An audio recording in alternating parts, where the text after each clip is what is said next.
అరటికాయ దోశ అండి. పండిన అరటిపండుతో అరటికాయ దోశ వేశాను. చాలా మంచి రుచిగా వస్తుంది. దీనికి మైనూస్ తగిలిచ్చేసి కొంచెం తేనె వేసుకొని తినేస్తాను. మంచి రుచిగా ఉంటుందండి, భలే ఉంటుంది. మీరు కూడా తయారు చేసుకోండి. ఏముంది, వెరీ సింపుల్. 2 అరటికాయలు వేసేయండి పండిపోయినవి.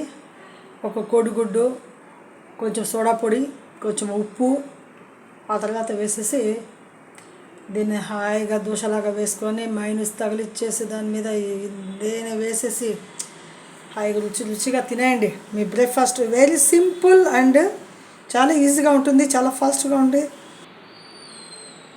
ఇంకోటి వేసాను. ఇప్పుడు అది కాగుతుంటుంది. సన్న మంట మీద పెట్టండి, ఎందుకంటే తొందరగా అది కాకూడదు అనమాట. తేనె మైనస్ పూసేసానండి దోశకు. అరటిపండు దోశ ఇది చాలా రుచికరంగా ఉంటుంది. మీరు కూడా ట్రై చేసి తినండి. మంచి దోశ ఇది.